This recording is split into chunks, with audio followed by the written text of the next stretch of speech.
Baik, acara selanjutnya marilah kita dengarkan terlebih dahulu kata sambutan dari Ketua HIMSI Wilayah Jambi, ada Bapak Nofran Eka Saputra, MC Psikolog. Kepada Bapak saya persilakan. Oke, baik. Terima kasih. Suara saya terdengar? Terdengar, Bapak. Oke, baik. Yang terhormat Ibu Wakil Ketua, Ibu Ketua 1, Wakil Ketua 2, Ibu Rizky Amelia, SPC Psikolog, dan Ibu Desi Pramudian, SPC Psikolog. Dan yang saya banggakan, Ibu Sekjen HIMSI Wilayah, Ibu Feryantika Anissa, SPC Psikolog, selaku narasumber pada pagi ini, dan Ibu Anissa sebagai moderator, yang kami banggakan juga. Yang selanjutnya saya ucapkan banyak terima kasih buat teman-teman HMJ Psikologi yang sudah membantu kesiapan dari roadshow wilayah Jambi ini. Di dalam topik saat ini, penting kiranya untuk Bapak Ibu atau adik-adik sekalian untuk memahami pentingnya bagaimana memanajemen karir sehingga kita bisa mempersiapkan kebutuhan-kebutuhan apa saja, baik itu mental psikologis ataupun yang lainnya yang bisa bermanfaat atau mendukung untuk capaian kompetensi kita dalam menggapai masa depan atau mempersiapkan karir gitu. Di dalam konsep ini juga sebenarnya diimplementasikan oleh pemerintah melalui induk kinerja utama, yaitu induk kinerja di kinerja 1, IKU 1 dan IKU 2 mengenai kompetensi mahasiswa dan lulusan, dan mengenai lulusan berwirausaha. Untuk topik lulusan berwirausaha, saya pikir nanti juga bisa menjadi satu pilihan karir yang istilahnya menjadikan kita untuk memilih opsi yang berbeda dengan orang kebanyakan. Biasanya kan mahasiswa ketika dia kuliah dia hanya ingin menjadi job seeker atau pencari kerja, tapi kalau misalkan ada pilihan karir untuk menjadi wirausaha itu akan menjadi lebih baik gitu saat ini gitu ya. Yang kita mulai dari saat ini. Mungkin tanpa berlama-lama untuk kegiatan roadshow wilayah Jambi, pilihan karir mahasiswa psikologi itu saya buka dan saya ucapkan terima kasih. Oke, baik. Baik, terima kasih kepada Bapak Nofran Eka Saputra, SPCMA. Selanjutnya, sebelum kita memulai kegiatan ini lebih jauh, marilah kita memanjatkan doa guna meminta kelancaran dan juga keberkahan dalam kegiatan kita kali ini. Pembacaan doa akan dipimpin oleh Saudara Arik Zahran. Kepada Saudara Arik, saya persilakan. Assalamualaikum warahmatullahi wabarakatuh. Baiklah, marilah sejenak kita bersama-sama menundukkan kepala, bermunajat kepada Allah Subhanahu wa Ta'ala agar kegiatan hari ini bisa berjalan dengan lancar. Sebelumnya mohon maaf untuk Bapak, Ibu, dan teman-teman. Untuk doa, izinkan saya pimpin secara Islam. A'udzubillahi minasyaitonirrajim. Bismillahirrahmanirrahim. Alhamdulillahi rabbil alamin. Hamdan hamidin, hamdan syakirin. حمدا نعيما حمدا يعافي نعمه ويكافئ مزيده يا ربنا لك الحمد كما ينبغي لجلال وجهك الكريم وعظيم سلطانك اللهم صل على سيدنا محمد وعلى ال سيدنا محمد اللهم اغفر لنا ذنوبنا ولوالدينا وارحمهما كما ربياني صغيرا ولجميع المؤمنين والمؤمنات والمسلمين والمسلمات الأحياء منهم والأموات برحمتك يا أرحم الراحمين. Ya Allah ya Rahman, denganmu kami memohon ridho-Mu dan izin-Mu ya Allah. Lancarkanlah acara kami hari ini dan berkahilah ya Allah. Ya Allah yang maha mengetahui, anugerahkanlah kami ilmu serta pengetahuan yang bermanfaat sebagai bekal kami menjalani kehidupan. Ya Allah, jadikanlah acara ini sebagai amal perbuatan kami di akhirat kelak. Ya Allah yang mujib, Engkau yang maha mengabulkan doa, perkenankanlah doa kami ya Allah. Rabbana zalamna anfusana wa illam taghfir lana wa tarhamna lanakunanna minal khasirin. Rabbana atina fid dunya hasanah wa fil akhirati hasanah wa qina azabannar. Wa sallallahu ala sayyidina Muhammadin nabiyyi ummi wa ala alihi wa sahbihi wa sallim. Subhana rabbil izzati amma yasifun wa salamun alal mursalin walhamdulillahi rabbil alamin. Assalamualaikum warahmatullahi wabarakatuh. Waalaikumsalam warahmatullahi wabarakatuh. Terima kasih kepada Saudara Ari Zahran. Selanjutnya kita akan mengadakan sesi foto bersama terlebih dahulu. Para hadirin dipersilakan untuk dapat menyalakan kameranya serta menggunakan virtual background yang telah disediakan. Dokumentasi akan dibantu oleh operator. Kepada operator, saya persilakan. Baik, izin mengambil alih ya, teman-teman semuanya yang ada di sini. Silakan diaktifkan dulu kameranya. Kita akan melakukan foto bersama. Mungkin kita tunggu 10 detik ya untuk siap-siap.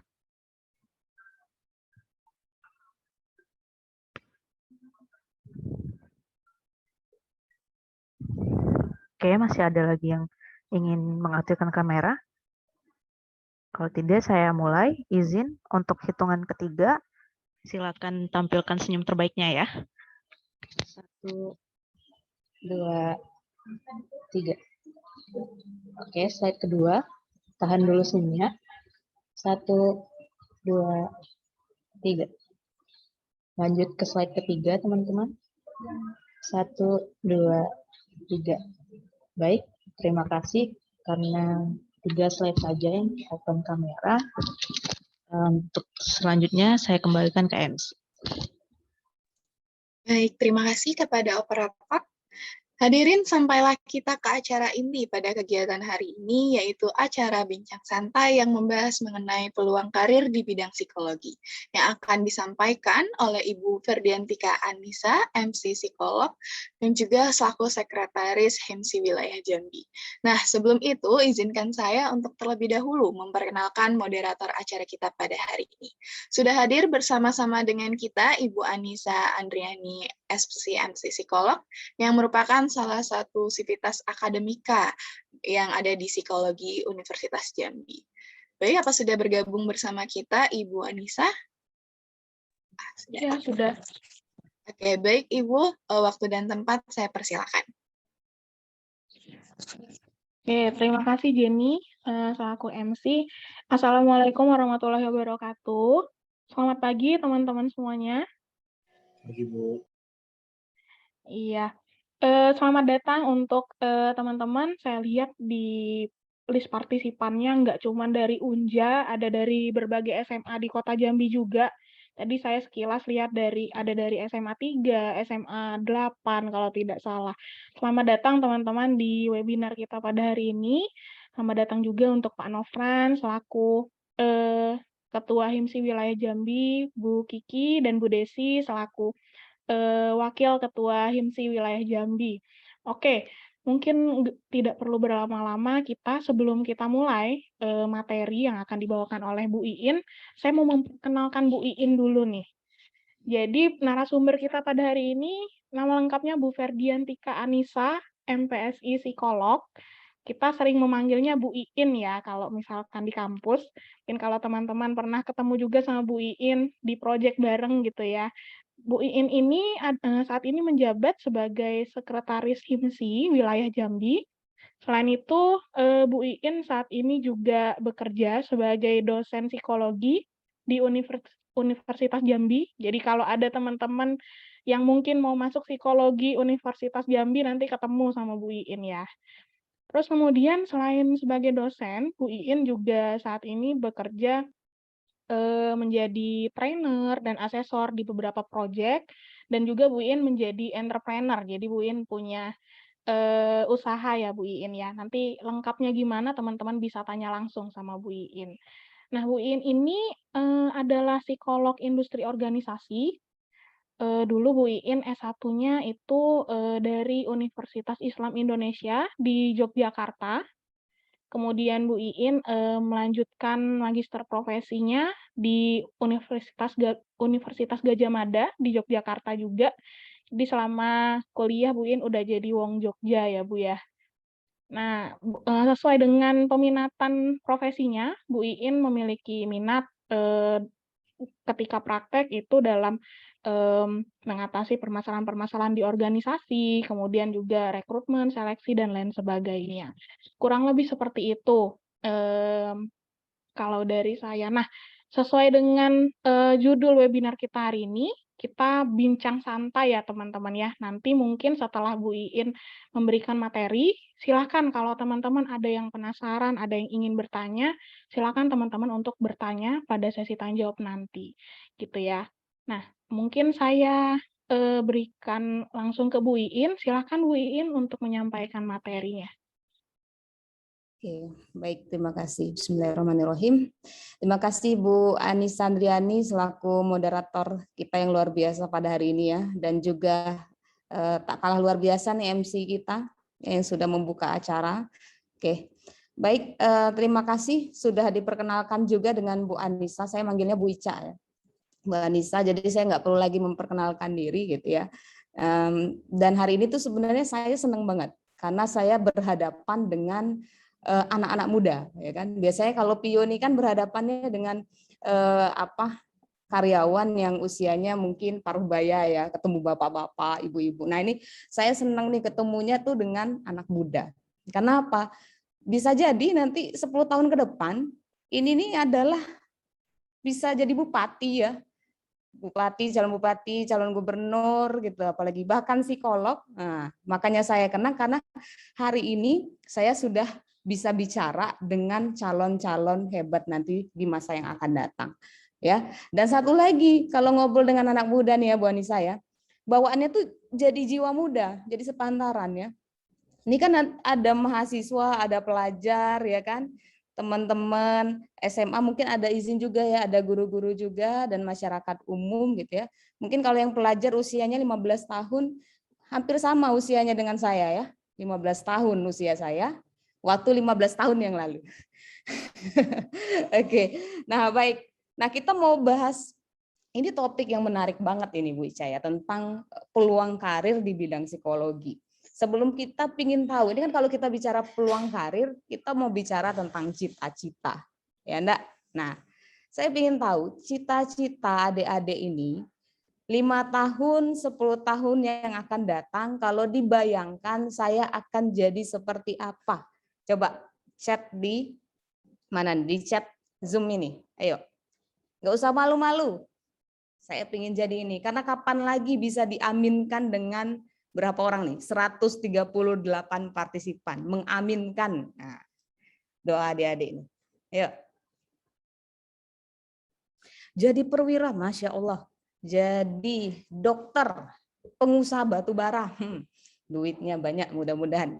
Amin. Jadi pebisnis sukses, mau jadi polisi, mau jadi psikolog klinis, menantu idaman ya. Oh, iya nih. Kalau orang psikologi ini termasuk jadi menantu idaman karena dia berusaha memahami mertuanya ya kan, biar tidak terjadi konflik nih. Mau jadi pebisnis, psikolog anak, jadi rich auntie. Siapa nih mau jadi rich auntie ini ya? Oke, mau jadi psikolog, mau jadi di bagian HRD ya atau human resource. Toke sawit. Nah, toke sawit nih siapa bilang nggak bisa belajar psikologi? Belajar psikologi juga nih. Ya, dia mengatur bawahan-bawahan pegawai sawitnya ini, ya. Mau buka bisnis daycare, psikolog kriminal atau mungkin kalau kita sebut tuh namanya psikolog forensik. Nah, Bu Desi nih, ini yang banyak terjun di forensik. Ya, apalagi nih, ya. Oke, dan masih banyak lagi. Dan luar biasanya ya, hampir sebagian besar saya rasa bisa pakai ilmu psikologi. Bahkan tadi ada yang mau jadi dokter, ya. Dokter itu juga ada mata kuliah psikologinya loh, ya.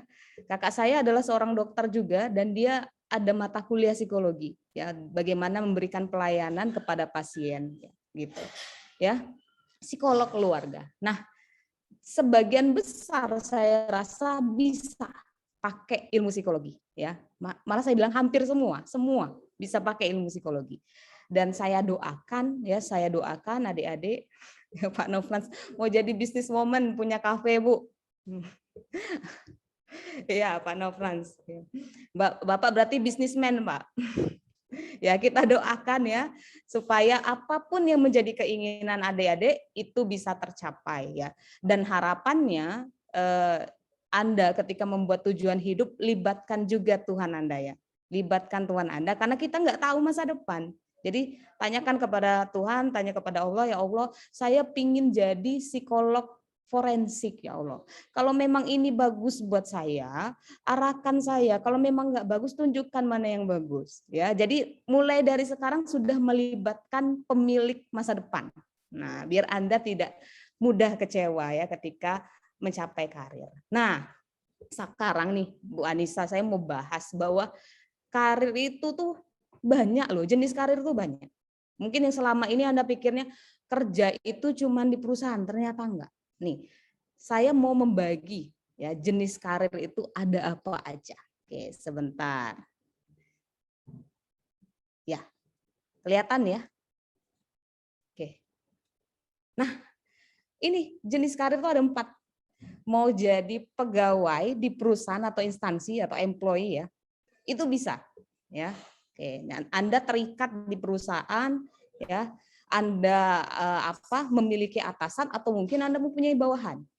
Ya, Anda dinaungi dalam suatu organisasi. Nah, itu pegawai, ya. Nah, kemudian ada karir profesional, karir profesi yang biasanya mungkin dari kecil tuh ya Anda sudah cita-citakan. Mau jadi apa? Jadi dokter, jadi polisi, jadi psikolog, itu karir profesional. Jadi karir yang dia butuh keahlian dan keterampilan yang sifatnya jangka panjang gitu ya. Nah, jadi kadang tidak semua orang itu bisa melakukannya ya, sehingga disebut dengan karir profesional. Nah, kemudian ada karir yang namanya self employed. Ini baru nih. Mungkin Anda agak asing dengarnya. Apa sih self employed itu? Pekerja mandiri. Jadi dia nggak punya atasan, nggak punya bawahan. Dia bekerja sesuai dengan kehendaknya dia. Saya mau ngambil job, ya monggo. Nggak ngambil job juga, terserah. Kapan saya ada waktu saya lakukan. Kalau saya nggak bisa, nggak saya lakukan. Wah, enak banget itu Bu. Kerjaan macam apa itu Bu? Ya. Nah, itulah pekerja mandiri. Nanti kita akan bahas lebih lanjut. Kalau di psikologi apa nih terkait self employed? Dan yang terakhir adalah pesan dari Pak Nofrans tadi ya. Bapak Ketua HIMSI, karir entrepreneur, menjadi pebisnis ya, menjadi orang yang mengelola suatu bisnis yang terdiri dari beberapa tim atau kelompok ya.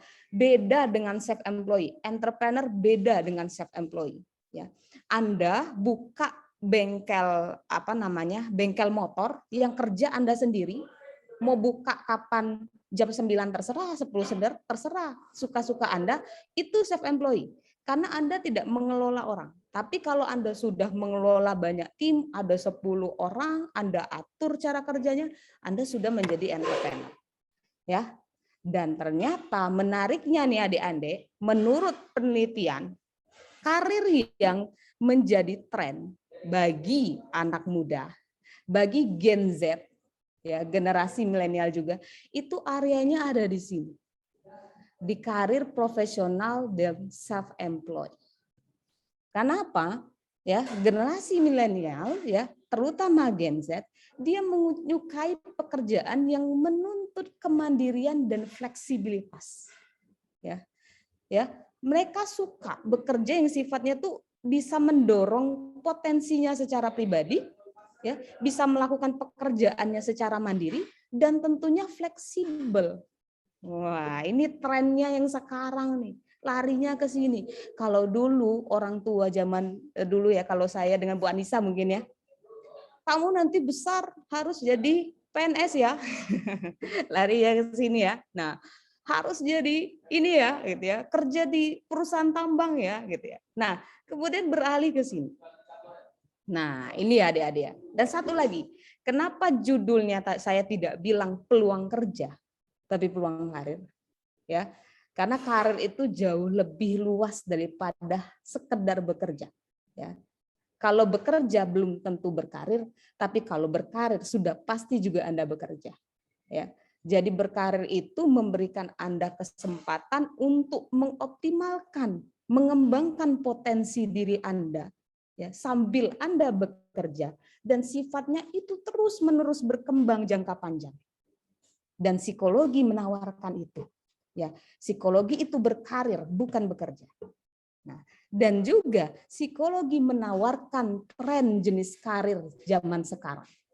Nah, ini nih trennya pulang psikologi. Dan menariknya lagi adik-adik, semua jenis karir bisa dimasuki oleh bidang psikologi. Nah, apa tuh Bu? Ya.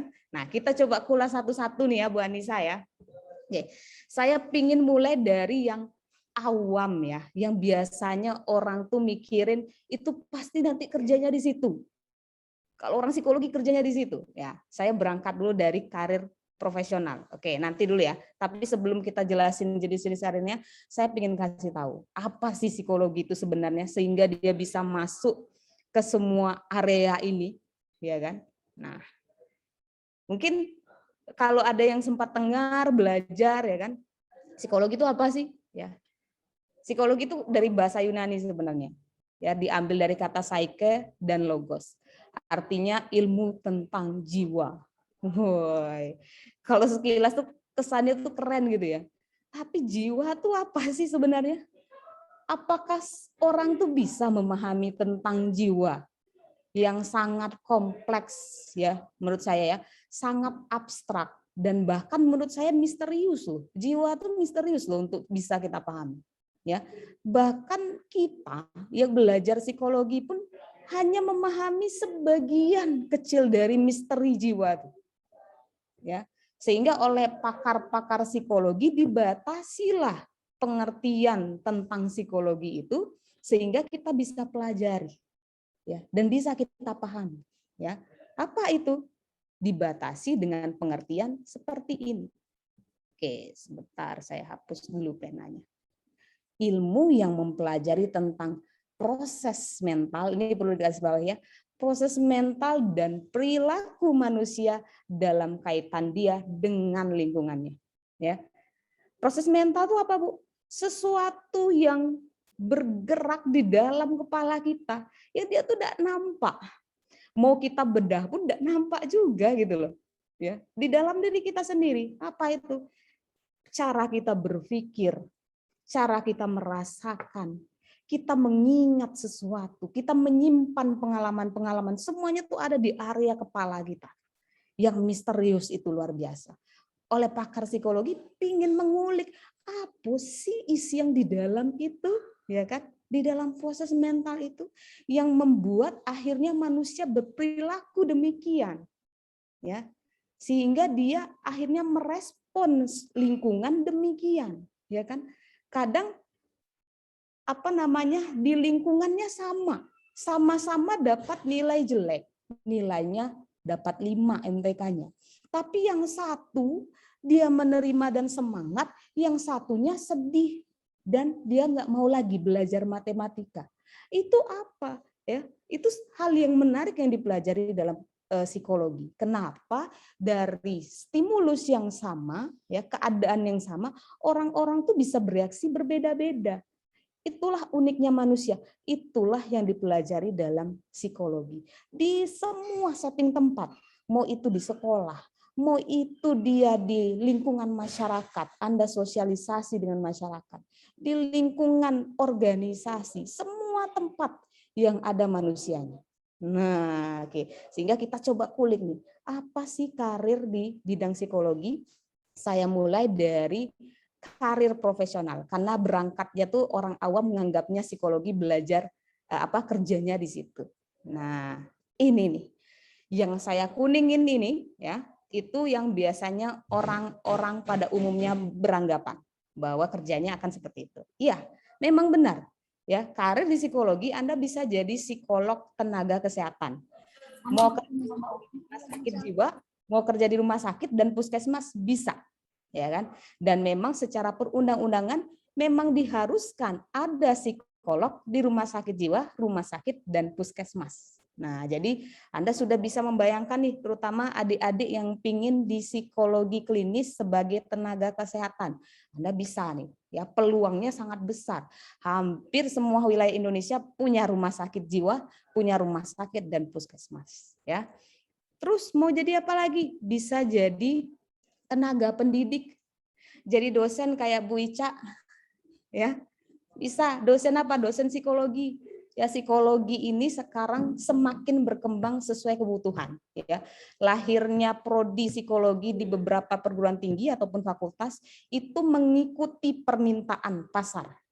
Ya, jadi kalau semakin banyak buka jurusan psikologi di beberapa perguruan tinggi, artinya peluangnya besar untuk bekerja, ya, untuk berkarir. Nah, bisa juga jadi guru. Nah, tapi kan saya bukan dari jurusan FKIP, Bu, misalnya. Biasanya kan kalau guru kan jurusan FKIP ya, keguruan ya ngambilnya ya. Psikologi juga bisa. Karena kaitannya kita memahami bagaimana perilakunya guru dan siswa-siswanya, termasuk secara keseluruhan dalam sistem pendidikan yang efektif sehingga proses belajar menjadi lebih baik gitu loh. Kita pahami secara proses mental dan perilakunya. Jadi ini sangat dekat sekali nih. Bisa banget jadi guru, ya. Mau jadi konselor. Wah, iya. Anda nerima konseling gitu ya. Anda mendengarkan orang lain, membuka insight ya, meluruskan benang-benang yang rumit supaya dia bisa menjalankan kehidupannya secara mandiri. Ya, bisa banget psikologi mempelajari itu. Atau jadi konsultan. Konsultan beda ya sama konselor ya. Konsultan tuh dia ngasih saran. Kalau konselor tuh dia jarang banget ngasih saran. Tapi dia berusaha meluruskan benang-benang yang rumit nih ya kliennya ini. Kalau konsultan tuh ngasih saran dia.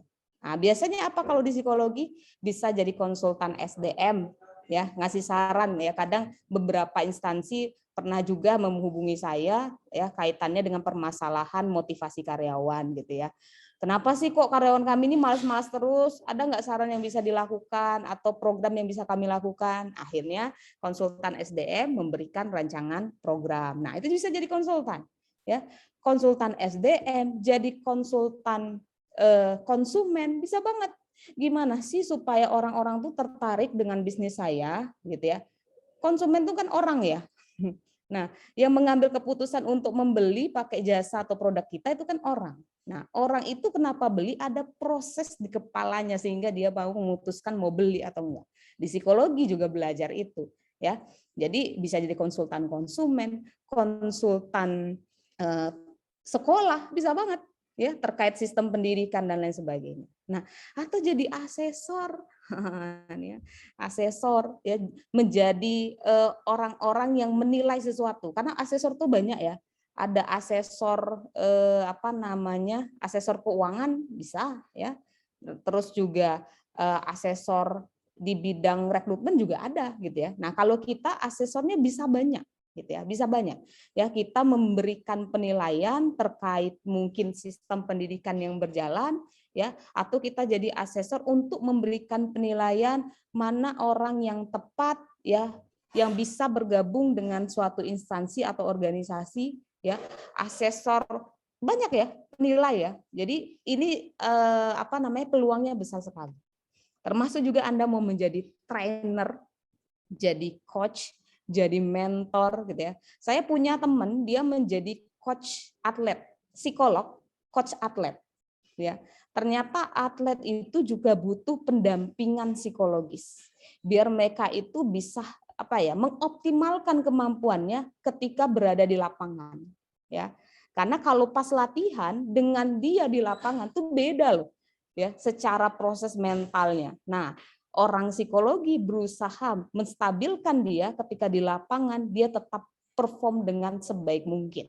Nah, ya bisa jadi coach atlet ya. Ada teman saya psikolog dia sebagai coach atlet gitu ya. Jadi memang fokusnya dia di keolahragaan. Nah, atau mau jadi penulis. Nah, buku-buku tentang psikologi ya, bacaan-bacaan tentang psikologi itu tuh menjadi Itu peluang banget loh. Orang tuh sekarang tuh suka banget bahas tentang psikologi. Ya. Gimana sih caranya biar nggak overthinking gitu ya? Bisa jadi buku gitu, ya kan? Nah, bisa jadi tulisan. Nah, kalau Anda suka nulis gitu ya, nah Anda bisa pelajari tentang ilmu psikologi dan mengembangkan topik yang menarik yang bisa dibaca oleh masyarakat umum. Nah, saya ada juga tuh penulis di bidang psikologi, ada juga gitu ya, teman saya banyak ya. Yang saya sebutin nih semua ada nih, kolega-kolega saya nih semua masuk di sini semua ya. Kemudian bisa jadi ilmuwan psikologi peneliti ya. Kenapa bisa jadi peneliti? Karena psikologi itu harus berdasarkan studi ilmiah. Nggak bisa cuma sekarang, oh kalau menurut saya, kalau dikira-kira, nggak ada. Ya, psikologi itu bukan ilmu cenayang yang dikira-kira screening wajah langsung ketahuan. Enggak, dia harus melewati proses yang sistematis, wawasan ilmiah untuk bisa menjelaskan mengapa nih ya perilakunya bisa seperti ini. Nah, dan psikologi dia harus terus mengembangkan keilmuannya. Ya, makanya menjadi peneliti itu menjanjikan. Teman saya ada jadi peneliti kerjaannya, memang khusus sebagai peneliti dia. Wah, luar biasa dan itu menjanjikan.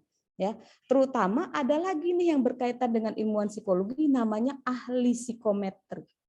Nah, mungkin mahasiswa saya nih ada juga nih beberapa di sini. Nah, paham nih apa ini jadi ahli psikometri ya. Orang-orang ya yang dia itu bisa menstimulasi area proses mental orang ya, kita pantik ada apa sih di dalamnya dengan cara membuat instrumen, bikin alat ukur psikologi. Makanya kalau adik-adik pernah dites IQ, nah itu yang bikin ahli psikometri, atau dikasih tes kepribadian gitu ya, pakai MBTI ya, atau pakai yang lain yang pernah adik dengar, itu pakai ahli psikometri. Jadi di psikologi juga belajar tuh gimana nih kita bisa mengembangkan instrumen alat tes psikologi sesuai kebutuhan. Dan saya kasih bocoran ya, di perusahaan mereka butuh sekali ahli psikometri.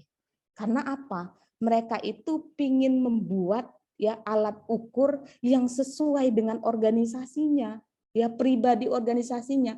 Kalau di luar sana cocok pribadinya dengan organisasi, bisa masuk ya.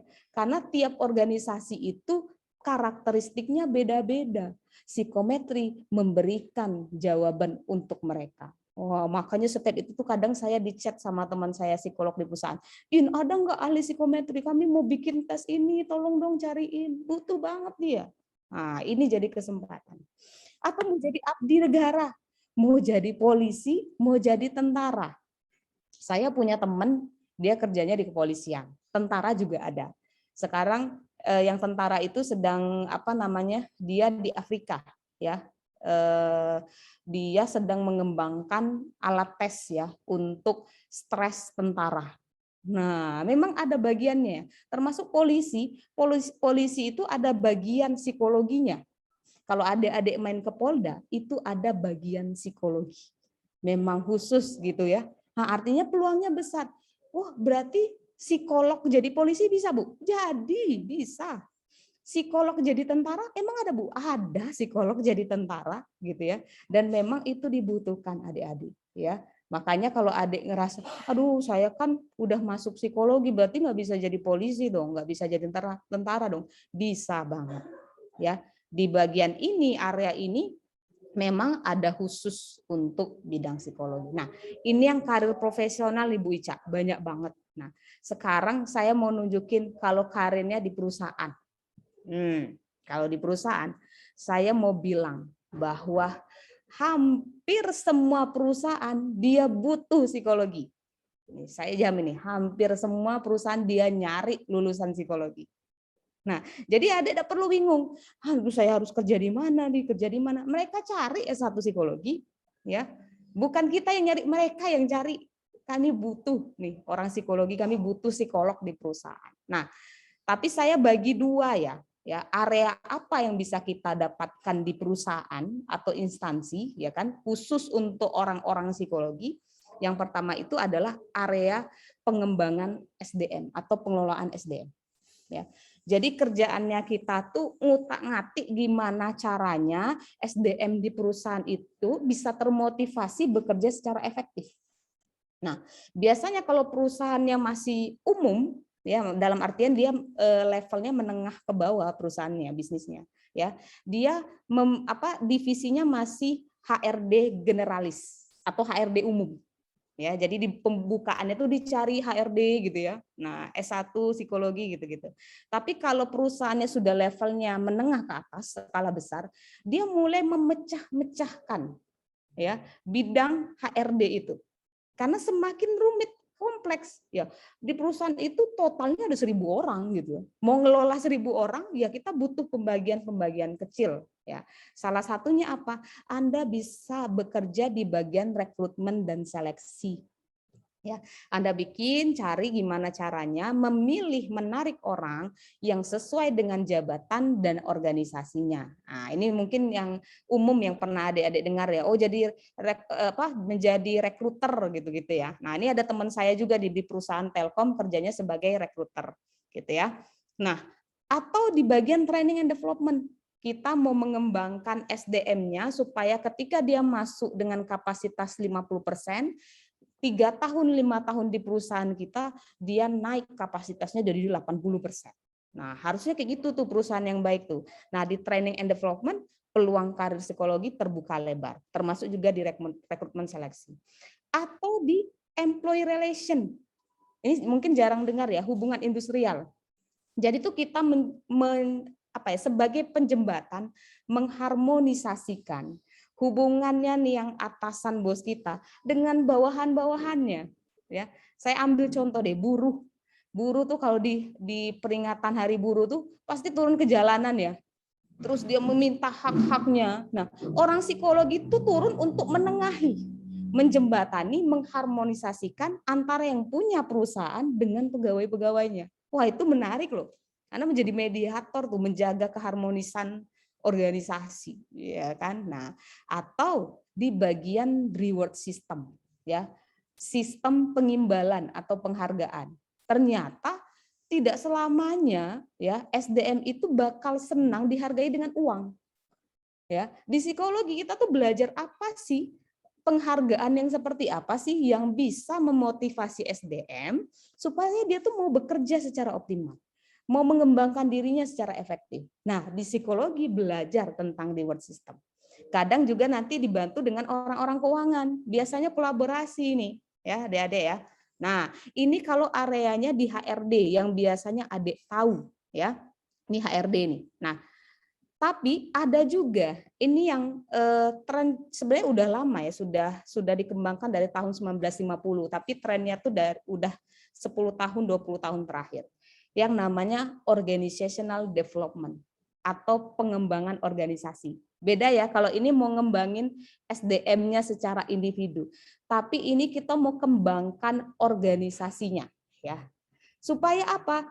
Supaya kita bisa menciptakan iklim yang sehat, iklim yang bisa membuat seluruh anggota organisasi itu sejahtera secara mental, kerjanya happy, ya, dianya bahagia. Ya. Kita bikin suatu cara yang itu memandu semua organisasi.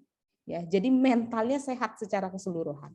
Termasuk juga kita mau membantu ya kalau di dalam psikologi di area pengembangan organisasi, mendorong orang-orang yang di dalamnya itu supaya bisa menyesuaikan diri terhadap perubahan. Karena apa?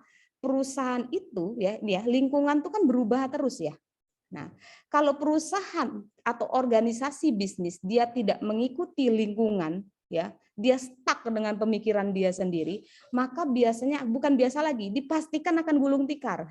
Dia harus mengikuti bagaimana dunia itu berkembang, dunia itu berjalan. Nah, di sini psikologi mempelajari itu, ya. Nah, psikologi itu mencoba melihat dari proses mentalnya, ya, gimana sih supaya orang tuh mau berubah, ya. Namanya manusia itu kan kadang sulit ya mau berubah ya. Nah, di sini kita pelajari supaya manusia-manusia yang ada di dalam organisasi ini dia lebih fleksibel dalam beradaptasi dengan perubahan di lingkungan dan organisasinya. Nah, ini nih ada peluangnya. Pilih mana, mau di perusahaan mau jadi human resource HRD atau mau jadi OD spesialis. Wah, kalau saya sendiri lebih senang ya, bukan ini sesuai minat ya. Kalau saya memang areanya lebih suka di area OD spesialis gitu ya. Lebih senang hal-hal yang seperti ini. Nah, itu kalau karir sebagai pegawai di perusahaan, dan semua insya Allah adik-adik membuka kebutuhan psikologi ini. Anda akan dicari kalau lulusan psikologi di perusahaan, ya. Nah, dan kemudian ini yang baru nih adik-adik ya. Dan ini menjadi tren karir sekarang, yaitu karir sebagai pekerja mandiri. Nggak punya atasan, nggak punya bawahan, dia bisa atur sendiri kapan dia harus melakukan, dan psikologi juga menawarkan itu. Anda bisa buka praktik mandiri psikologi. Sama halnya kayak dokter. Dokter buka praktek mandiri di depan rumahnya, ya. Psikolog juga bisa buka praktek mandiri, ya. Tapi ini hanya terkhusus untuk psikolog aja ya. Anda harus punya SIPP dulu ya, surat izin praktek psikologi dan surat sertifikat sebutan psikolog atau SSP. Baru deh Anda buka tuh praktek mandiri psikologi. Mau Anda buka jam 10 terserah. Mau bukanya jam 12 malam ya itu lihat-lihat dulu juga ya siapa yang mau datang jam 12 malam ya. Mau buka jam 8 pagi menyesuaikan dengan kondisi Anda terserah ya. Mau Anda atur bagaimana prosesnya itu adalah wewenang Anda karena Anda sendiri bekerja untuk diri sendiri. Nah, ya itu praktek mandiri. Atau jadi associate psychologist, apa tuh? Jadi mitra di tempat-tempat lain ya. Kadang banyak perusahaan, instansi, organisasi dia menawarkan ya orang psikologi ya, psikolog maupun ilmuwan psikologi untuk bergabung dalam proyek gitu ya. Nah, untuk bergabung dalam proyek. Kalau mungkin Anda masuk ke LinkedIn ya, ada yang sudah punya LinkedIn nggak? Nah, Anda tawarkan diri aja, saya sebagai trainer, saya sebagai asesor. Nah, karena tidak semua perusahaan tuh akan sanggup menyelesaikan proyek dengan karyawannya sendiri gitu loh. Pasti dia butuh tenaga. Misalnya mau rekrutmen 1.000 orang, saya contoh lah Bank Indonesia. Ya, nggak akan mungkin dia pakai tenaganya sendiri yang di perusahaan. Dia pasti ngundang orang dari luar. Dicari ya, dibutuhkan psikolog mitra untuk kebutuhan rekrutmen seleksi. Kita dipanggil nanti. Nah, kita melakukan rekrutmen di BI. Padahal kita bukan orang BI. Ya kan? Kita melakukan asesmen di mana tuh? Di KPU. Padahal kita bukan orang KPU. Ya. Saya punya cerita lucu nih ya. Saya sebagai associate psychologist. Jadi waktu saya SMA, saya tuh satu-satunya seangkatan yang itu ngambil psikologi ya waktu saya zaman SMA tuh. Nah, ketika saya menjadi mitra di beberapa organisasi, diundang jadi pembicara untuk mengasesmen gitu. Ketemu teman saya, loh, kamu kerja di sini juga ya? Enggak, saya cuman bantu-bantu ya. Besoknya saya ketemu teman yang lain ya, teman yang di KPU. Lah, kamu kerja di sini? Enggak, saya bantu-bantu. Nah, pas reunian mereka bertanya-tanya, ini kerjanya di mana? Karena di setiap mereka kerja itu ada iinnya, gitu kan? Kerjaan dia ini sebenarnya apa? Nah, menariknya orang psikologi bisa masuk ke semua tempat, ya, dan itu terbuka sekali, ya, terbuka sekali. Atau mau jadi konten kreator nih, mau jadi YouTubers, bisa banget, ya. Sekarang ini konten-konten yang berkaitan dengan psikologi itu sangat digandrungi, sangat disukai. Saya ambil contoh ini. Teman saya juga nih, kakak tingkat saya senior di UGM, namanya Mbak Analisa Widyaningrum. Wah, subscribernya udah banyak banget ini ya. Ya, dia selain psikolog, dia juga konten kreator. Nah, dia bikin isu-isu yang menarik tentang psikologi, ya kan?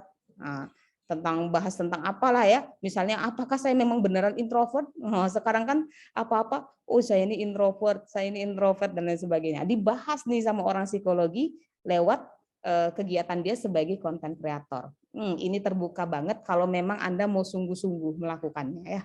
Oke. Dan yang terakhir, karir sebagai pebisnis. Saya bagi dua, bisnis di bidang psikologi atau bisnis yang umum. Semua bisnis bisa pakai ilmu psikologi. Wah, kayak mana nih Bu? Nah, kalau bisnis psikologi kan jelas Bu, produk sama jasa psikologi yang ditawarkan. Tapi kalau semua bisnis umum emang bisa pakai psikologi? Bisa banget, Tapi saya mau bahas ini dulu. Ya, ini sangat memungkinkan sekali. Saya tuh berusaha dorong mahasiswa-mahasiswa saya tuh supaya ayo dong bikin bisnis yang itu berorientasinya pakai jasa produk psikologi. Ya. Saya punya teman, nah teman lagi nih ya, dia dari UI nih, mungkin Bu Ica kenal, tapi jauh sekali ya ininya angkatannya. Dia S1 psikologi. Dia membentuk bisnis digital yang namanya Dibimbing ID. Ya. Dan itu udah banyak banget, layanannya banyak, ada layanan konseling, layanan asesmen, ya itu secara digital. Anda bisa akses kalau misalnya mau konseling online.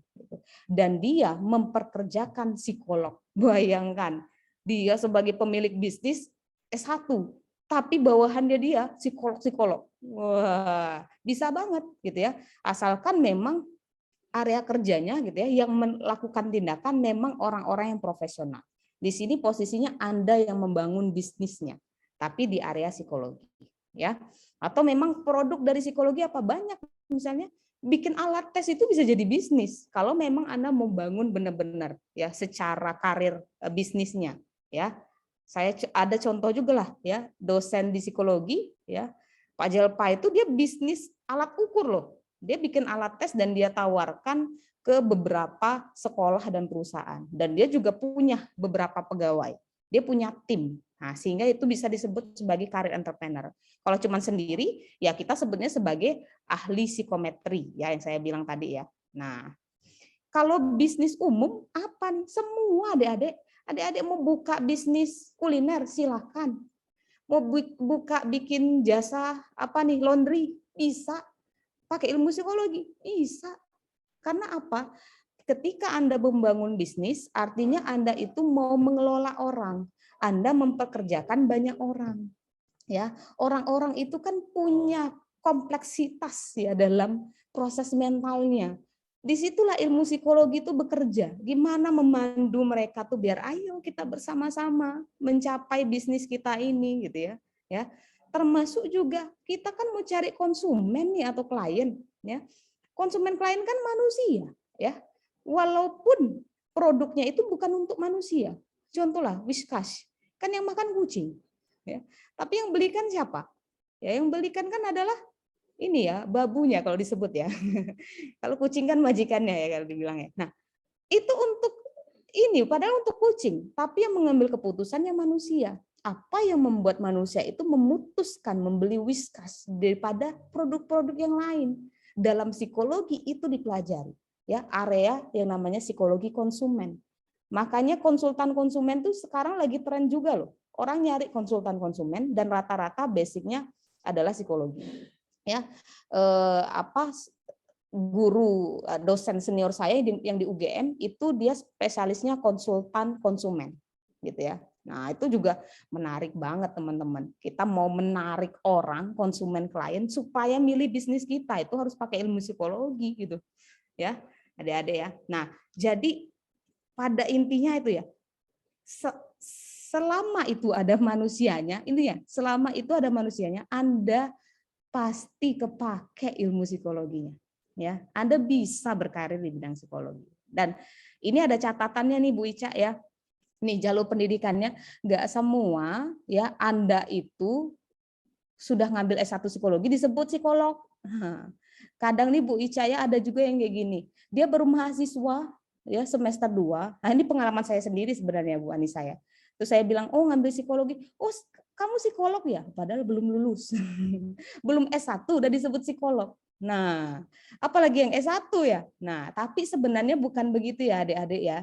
Jadi jalur pendidikan psikologi itu dia dibagi dua nanti sebutannya. Ilmuwan psikologi atau jadi psikolog. Nah, jalur pendidikannya beda. Jadi ilmuwan sama jadi psikolog. Ya, kalau ilmuwan psikologi dia ngambilnya semuanya itu adalah area sains. S1 psikologi, S2 psikologi magister ya atau sains, S3 psikologi doktor ya. Jadi sebutannya ilmuwan psikologi. Berarti Bu, kalau sampai saya S3 psikologi belum bisa disebut psikolog? Iya, ya. Seperti satu contoh ada kasus juga ya Bu Anissa, dia itu S3 psikologi dan disebut-sebut sebagai psikolog. Dia sudah buka praktek. Nah, dia melanggar kode etik walaupun dia S3 karena dia belum ngambil profesi. Nah, kalau dia disebut psikolog apa Bu? Ya itu tadi, dia ngambil, ini ada nih, ini ada S1 psikologi kurikulum lama, ya kuliahnya kurang lebih 6 tahun. Disebut psikolog ini, ya karena di situ di dalamnya juga ada proses keprofesiannya juga. Itu kurikulum yang lama. Makanya sebutannya tuh contohnya Bu Anissa Adriani SPSI psikolog gitu ya, nggak ada MPSI-nya, cuman SPSI psikolog gitu. Tapi kalau kurikulum yang sekarang, Anda harus melewati dulu S1 psikologi, terus Anda ambil S2 psikologi sains plus profesi, baru Anda disebut psikolog. Ya, kalau yang ini udah nggak ada lagi ya. Ini saya ngasih contoh aja, Bu, itu ada S1, Bu, udah jadi psikolog. Nah, kamu lihat dulu itu senior-senior kita itu ya. Biasanya kalau gelarnya sudah SPS psikolog tuh, wah itu yang udah wah senior-senior itu ya. Nah, kalau yang sekarang tuh harus ini dulu, S1 psikologi, S2 psikologi, baru profesi psikolog ya. Termasuk juga dokter psikologi, ya dia harus ambil profesi psikolog juga kalau mau disebut sebagai psikolog. Nah, ini kan juga kaitannya dengan Undang-Undang Pendidikan dan Layanan Psikologi, adik-adik ya. Mungkin mahasiswa sudah sedikit banyak tahu gitu ya. Mungkin kalau adik-adik sekolah maupun guru, saya ingin menjelaskan bahwa psikologi itu sudah memiliki undang-undang. Ya, sudah memiliki Undang-Undang Pendidikan Layanan Psikologi. Artinya secara sistem pendidikannya ini sepertinya juga akan digodok. Ada kemungkinan nanti Anda bisa menjadi psikolog dengan jalur ini. Ambil S1 psikologi dan profesi psikolog itu bisa jadi psikolog. Ya, disebutnya psikolog umum. Ya, psikolog umum sama seperti dokter. Ya, dokter dia harus ambil SCAT dulu, lalu dia ambil profesi dokter baru bisa disebut dokter. Tapi apakah bisa disebut dokter spesialis tulang? Belum, ya. Karena dia harus ambil spesialis dulu.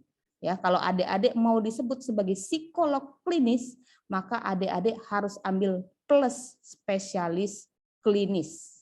Ya, ini yang nanti akan dicanangkan rencananya dalam sesuai dengan Undang-Undang Pendidikan Layanan Psikologi. Jadi nanti akan berubah yang nggak kayak gini lagi. Yang ini tuh zamannya saya sama Bu Anissa ini. Ya ini nih cetakannya ya kayak ini ya. Jadi dia gandengan nih S2 plus profesi.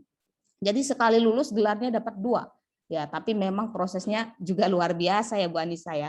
Nah, tapi kalau ini lumayan meringankan Anda. S1 psikologi, ambil profesi psikolog, bisa jadi psikolog ya. Psikolog generalis namanya, psikolog umum ya Adik-adik ya. Nah, sama ini ya. Karena saya adalah orang HIMSI, saya perlu mengenalkan HIMSI ya. Jadi psikolog dan ilmuwan psikologi itu dia punya naungannya. Dia bernaung di dalam organisasi profesi yang bernama Himpunan Psikologi Indonesia. Ya, disebut dengan HIMSI. Jadi kalau adik-adik mikir apa sih HIMSI? HIMSI itu tempat bernaungnya psikolog dan ilmuwan psikologi. Ya. Dan HIMSI sendiri dia sudah tersebar di seluruh wilayah Indonesia di 34 provinsi. Ada HIMSI Aceh, ada HIMSI Sumatera Utara, sampailah HIMSI Papua sana. Ya, dan Jambi ada HIMSI juga. Nah, dan HIMSI ini ya, Himpunan Psikologi Indonesia, dia memiliki asosiasi atau ikatan minat sesuai dengan peminatannya di setting lingkungan yang ada. Apa saja? Nah, ini deh. Ini yang saya mau bilang psikologi bisa di mana-mana. Ya. Ini minat-minatnya sudah ada 20 loh. Ada Ikatan Psikologi Klinis Indonesia, ya, IPK HIMSI ya. Terus ada Asosiasi Psikologi Industri dan Organisasi, Asosiasi Psikologi Pendidikan Indonesia, ya, Ikatan Psikologi Olahraga, kalau ada yang mau kerjanya di olahraga ya. Kemudian ada Ikatan Psikologi Sosial, mau bahas tentang komunitas, penyakit masyarakat dan lain sebagainya. Ada Psikologi Perkembangan, Asosiasi Kepolisian nih, Dek. Psikologi Kepolisian, ada juga psikolog sekolah ya. Bahkan di area keagamaan psikologi juga dipakai. Ada Asosiasi Psikologi Kristiani, Asosiasi Psikologi Islam ya. Psikologi kesehatan, psikologi forensik, mana nih yang tadi pingin di area hukum itu ya, psikologi kriminal. Nah, mau bahas tentang tersangka, tentang korban, ini ada psikologi forensik. Ya. Mau kerja di militer, TNI, ada psikologi militer. Ya, psikologi positif banyak banget. ada terapis juga, ya psikologi maritim, ya kelautan, psikodrama ini yang baru hadir bersama kita, psikodrama. Jadi yang berkaitan di area seni, psikologi juga dibahas dalam seni, ya. Jadi jangan sedih kalau misalnya saya tuh pingin seni, Bu, tapi dipaksa Ibu masuk psikologi, masih bisa. Ya, ketika membuat suatu drama ataupun naskah itu juga melibatkan proses mental, ya, yang mendorong para penonton itu tertarik untuk melihat drama kita. Nah, ya. Jadi saya tekankan sekali lagi adik-adik, psikologi bisa diterapkan di mana saja selama ada manusianya. Kalau nggak ada manusia, ya udah usah ke situ. Mungkin Anda lagi di hutan kali ya. Oke, mungkin itu saja. Terima kasih. Ya, saya kembalikan ke Bu Anissa deh. Kita sambil ngobrol santai kali ya. Oke, terima kasih banyak Bu In. Materinya menarik sekali ya. Mungkin kalau saya di posisi adik-adik yang lagi kuliah atau misalkan yang masih SMA, terpikir mau masuk psikologi, adanya webinar ini jadi lebih kebayang banget sih. Tadi mungkin ada beberapa poin menarik ya. Yang pertama, tadi Bu In udah ngejelasin banyak tentang setelah kuliah psikologi itu ada jenjang karir apa aja. Ternyata nggak cuma psikolog ya Bu In ya. Mungkin bagi pandangan orang awam, ya kuliah psikologi nanti jadinya psikolog, udah gitu aja gitu kan. Padahal ternyata ya bisa di mana-mana tadi, bisa mau entrepreneur pun bisa, mau kerja di berbagai perusahaan, berbagai jenis perusahaan pun bisa gitu ya. Karena yang pertama mungkin awareness ini ya, awareness masyarakat tentang kesehatan mental itu udah semakin meningkat. Jadi memang kebutuhan akan orang-orang yang berkecimpung di bidang psikologi itu pun semakin meningkat jadinya ya. Terus kemudian juga karena ada perkembangan ilmu pengetahuan juga, masing-masing instansi itu mulai menyadari nih untuk menyelesaikan masalah di dalam instansinya itu nggak bisa cuman pakai satu bidang ilmu aja gitu ya, karena ya yang di dalam situ itu balik lagi ada manusianya. Pasti butuh kolaborasi dari ilmu lain, salah satunya psikologi. Makanya psikologi itu bisa masuk kemana aja selama tadi ya ada manusia, dimanapun sektornya gitu ya. Terus juga kalau zaman dulu mungkin nyari pegawai ya kenalan siapa kenalan siapa gitu ya, orang dalam gitu ya. Sekarang tuh udah mulai menyadari bahwa oh untuk bisa proper nih berjalan sistemnya ya perlu orang-orang yang memang ahli di bidangnya masing-masing gitu ya. Nah, disitulah jadinya ada rekrutmen, seleksi gitu ya oleh para psikolog ataupun asesor-asesor dari S1 juga gitu.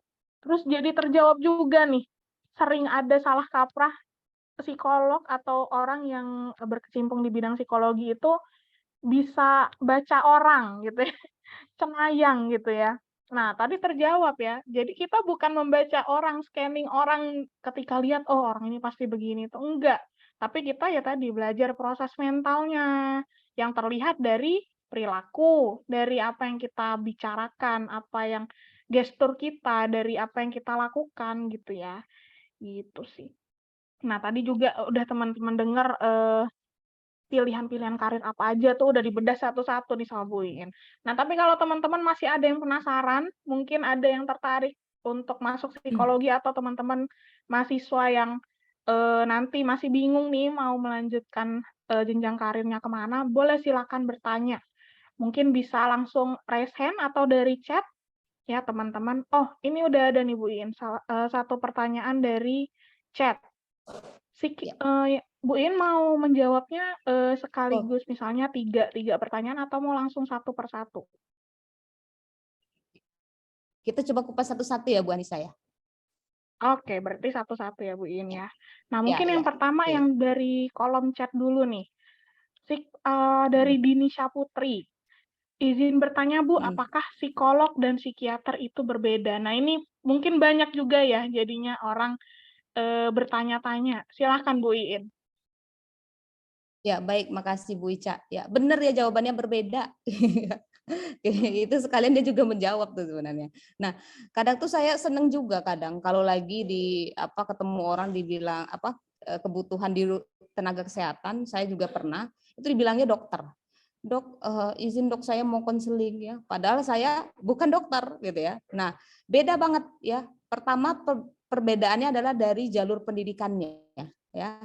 Kalau psikolog itu dia harus S1 psikologi dan mengambil profesi psikolog baru disebut psikolog, sedangkan psikiater itu dia berangkat dari kedokteran ya. Ilmu kedokteran ya. Jadi ambil ilmu kedokteran itu dulu, lalu ambil profesi dokter dan ambil spesialisasi kesehatan jiwa. Sehingga gelarnya jadi SPKJ. Ya kan? Itu dari gelar aja sudah kelihatan. Yang sebelahnya kalau psikolog itu pasti ada ujungnya psikolog kayak Bu Anissa Andriani SPSI, MPSI, psikolog itu udah pasti psikolog, ya kan? Kalau belum yakin suruh minta Bu mana surat sertifikat sebutan psikolognya. Kalau memang Bu Anissa benar-benar psikolog, kan gitu ya. Nah itu. Tapi kalau psikiater di belakangnya ada SPKJ. Dan pasti di depannya ada dokter, ya dokter apa gitu ya, contohnya dokter Jenny Carnelia gitu ya, SPKJ. Nah ini pasti psikiater, secara jalur pendidikan beda. Lalu yang kedua pendekatan penanganannya, yang ditangani juga sama-sama manusia, terkait juga kompleksitas permasalahan proses mentalnya gitu ya, dan juga perilakunya. Tapi pendekatan yang dilakukan berbeda ya. Kalau psikiater dia lebih banyak pendekatan medik ya, dan biasanya melakukan intervensi dengan obat-obatan. Psikolog nggak boleh ngasih obat. Nah, psikolog memberikan treatmentnya lewat apa? Pendekatan psikologis, area proses mentalnya yang kita coba berikan insight yang lebih luas supaya dia berperilaku lebih baik dan optimal. Nah, berarti psikolog sama psikiater dia ini ya Bu, balap-balapan, berlomba-lomba mencari klien. Enggak, tidak. Psikiater sama psikolog sama-sama diperlukan. Karena apa? Tidak selamanya permasalahan proses mental, ya, permasalahan kejiwaan manusia itu bisa ditangani dengan pendekatan psikologis. Ada yang memang membutuhkan obat-obatan baru dia bisa menjalankan kehidupannya dengan baik. Sehingga psikiater inilah yang berwenang memberikan obat. Jadi psikolog dan psikiater itu mereka saling berkolaborasi sebenarnya, bukan saling kebut-kebutan profesi, enggak. Jadi kalau ada yang menganggap itu kebut-kebutan profesi salah. Mereka berkolaborasi bersama-sama untuk bisa membantu manusia menjalani kehidupannya dengan lebih baik gitu ya secara mentalnya. Gitu Bu Anissa. Oke. Berarti jawabannya berbeda ya teman-teman. Jadi berbeda pertama dari pendidikannya, yang satu dari kedokteran, yang satu dari psikologi, yang kedua dari pendekatan masalahnya gitu Bu In ya. Kalau kedokteran ya tentu dari fisik ya, melalui obat gitu ya. Kalau misalkan psikologi ya sesuai namanya dari secara psikologis. Jadi kita konseling dan lain sebagainya gitu ya teman-teman. Oke, terima kasih Bu In. Kemudian tadi yang raise hand udah ada Farah Fadila nih. Banyak Silakan nih Farah pertanyaannya nih. Fadila. Iya. Oke, baik Bu In. Iya. Makasih banget Bu webinar ini. Jadi Farah baru tahu tentang self-employed yang fleksibel. Gitu. Nah, tapi pertanyaan Farah itu bukan tentang karir dulu ya Bu. Tadi lebih tertarik pada penjelasan Ibu mengenai pendidikan di psikologi. Dari undang-undang PLP itu sempat baca, tapi ini lebih nyambung ke Ibu yang tadi jelasin. Karena mungkin langsung dijelasin sama pakar ya. Kalau misalnya baca undang-undang kayak bahasa baku yang bingung, sulit buat pahami. Nah, tadi kan ada di undang-undang pendidikan yang baru itu kalau misalnya jadi psikolog general ya, umum, itu kita S1 psikologi lanjut ke profesi ya Bu ya, nggak usah S2. Sedangkan kalau cetakan Bu Anissa dan Bu In kan 2 gelar ya, 2 gelar MPSI psikolog langsung. Nah, kalau kami kayak gimana Bu ke depannya seperti itu? Oke. Kalau misalnya hanya ngambil itu dari gelarnya dulu, saya pengen tahu tuh Bu. Iya. Oke, baik, terima kasih Farah. Ya, ini sebenarnya menjadi pertanyaan menggelisahkan nih bagi para mahasiswa tingkat akhir dan alumni gitu ya yang mau melanjutkan pendidikan gitu ya. Karena beberapa perguruan tinggi memang sudah menutup dulu untuk magister profesinya, bukan menutup selamanya ya, sedang menggodoknya dulu supaya nanti sudah lebih settle. Karena UU PLP itu harus ada turunan-turunannya dulu secara operasional, termasuk juga penjelasan di pendidikannya. Kalau mau cari di undang-undang nggak akan ketemu, Farah, pasti. Ya, sehingga harus ada turunannya UU PLP itu. Nah, jadi nanti model profesi psikologi ini akan hampir sama seperti dokter, seperti apoteker, ya, seperti apa lagi ya, profesi-profesi lainnya. Ya, jadi ketika misalnya Anda ambil S1 psikologi dan kemudian mengambil profesi psikolog, sudah jadi psikolog. Nah, tapi untuk secara gelar ini kita belum tahu. Ya, yang menggodok ini nanti AP2 TPI sama HIMSI. Apakah nanti model bunyinya SPSI psikolog? Kita nggak tahu. Ya, sama halnya kayak apoteker ya. Apoteker dia ngambil S1 farmasi, kemudian ambil profesi apoteker, jadinya kan SFAM titik koma APT. Ya kan bunyinya kayak gitu. Nah, apakah modelnya akan sama? Nah, kita tunggu dulu dari godokan HIMSI pusat dan juga AP2 TPI. Dan juga Farah nggak perlu sedih kalau mau ngambil S2, ambillah S2. Ya kan? Ya, kalau mau sama kayak Bu Anissa sama saya dengan Bu Desi, silakan ambil magisternya. Nah, dan menariknya lagi, mungkin Anda bisa ngambil kesempatan untuk bidang yang tidak linear. S1-nya psikologi, ambil profesi psikolog, S2-nya mungkin ambil tentang yang lain. Misalnya manajemen SDM, boleh-boleh aja gitu ya. Nah, tapi memang harus itunya dulu ya. Kalau mau ngambil psikolog harus linear dulu dari S1-nya. Ya, harus sejalan ininya, bidangnya, ilmu psikologinya. Itu ya Farah ya. Oke. Jadi harap menunggu Farah. Oh iya Bu, baik. Soalnya benar-benar kayak bingung juga tadi pas kan Ibu kan dijelasin yang MPSI psikolog ada 2 gelar. Nah, tapi kok yang ini Ibu nggak dijelasin, jadi bikin penasaran gitu loh Bu. Baik ya Bu. Nanti pertanyaan lain kalau misalnya ada nyusul aja Bu. Iya, siap. Oke Farah. Terima kasih Farah. Tadi kalau Farah pertanyaannya dengan UU PLP yang sekarang, kira-kira kalau ngambil pendidikan profesi yang langsung dari S1 itu gelarnya seperti apa gitu ya? Jawabannya belum ada kepastiannya teman-teman adik-adik ya. Jadi memang karena si UU PLP ini baru berapa bulan ya, baru jadinya hitungan bulan, jadi memang masih dalam proses perundingan antara universitas, HIMSI dan pihak-pihak lainnya. Jadi memang masih mau disesuaikan dulu kurikulumnya dan lain-lainnya, barulah nanti kita akan mendapatkan kepastian. Nanti kira-kira gelarnya seperti apa gitu ya. Jadi silakan ditunggu aja kabarnya. Oke, nah terus kemudian tadi kalau dari yang raise hand, kita sekarang pindah ke chat Bu Iin. Kita ganti-gantian ya dari yang raise hand terus ke chat. Ini ada yang menarik nih Bu Iin. Pertanyaan dari Dwi Puspitasari. Jadi Dwi ini curhat nih, kalau di keluarga besarnya dari om dan tante yang memang usianya sudah 40-50-an tahun, mereka beranggapan bahwa ya satu-satunya pekerjaan dari lulusan psikologi itu cuma nanti kerja di RSJ, mungkin jadi psikolog di RSJ gitu ya. Nah, padahal kan kalau dari penjelasan Bu Iin tadi tuh banyak sebenarnya peluang karirnya. Nah, kira-kira gimana ya cara ngasih taunya ke keluarga yang mungkin udah berbeda zaman gitu ya, terkait bahwa si lulusan psikologi ini nggak cuma jadi psikolog di RSJ loh gitu. Nah, mungkin sarannya nih Bu Ya. Iin gimana cara bilangnya? Baik, terima kasih Bu Anissa ya. Mungkin paling yang pertama itu kita harus berempati dulu ya. Kalau orang psikologi itu sangat kental dengan empati. Kita pahami dulu, posisikan diri kita itu seperti orang tua kita yang sama halnya dengan orang-orang awam ketika memahami psikologi. Yang taunya ya psikologi di RSC. Ya itu hal yang wajar dan kita tidak perlu mempersalahkan ya asumsi-asumsi beliau gitu. Nah, tapi kita mencoba untuk meluruskan pelan-pelan, memberikan pandangan yang lebih luas gitu ya. Memberikan pandangan yang lebih luas. Dengan cara apa ya? Mungkin jangan langsung bilang, "Oh, emang cuma di RSJ?" Enggak kan, namanya orang tua tuh kan kita harus ngomongnya tuh baik-baik ya, dengan lemah lembut ya, supaya masuk gitu loh dengan pemikiran beliau. Kalau mau coba langsung kasih contoh real. Ya, kasih contoh real. Bu, lihat deh ini.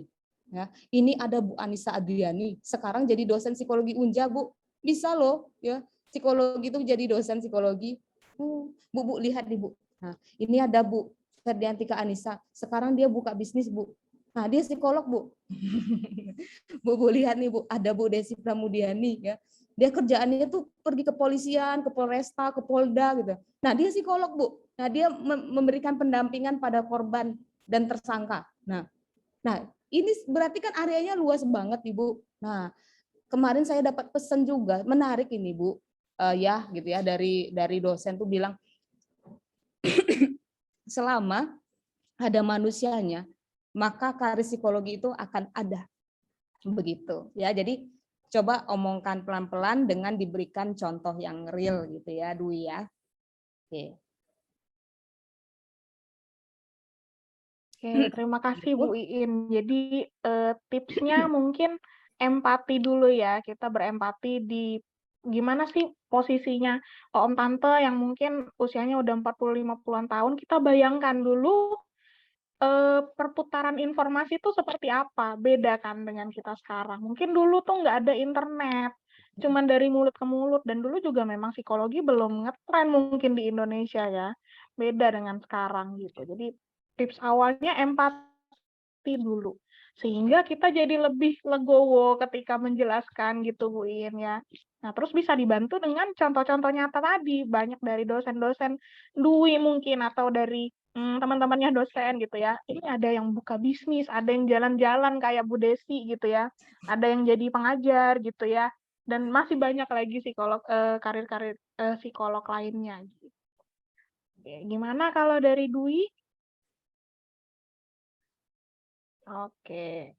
Oke, sekarang habis dari Dwi yang di chat, kita lanjut ke Rizky, Muhammad Rizky Alfemoran yang raise hand. Silakan Rizky. Oke, Assalamualaikum warahmatullahi wabarakatuh. Sebelumnya kenalkan saya Hendis Alfemoran dari Universitas Jambi. Izin bertanya, tadi kan sudah banyak sekali ya Bu dijelaskan tentang pilihan karir yang bisa diambil oleh lulusan yang psikologi. Nah, dari banyaknya pilihan karir tersebut yang saya tanyakan,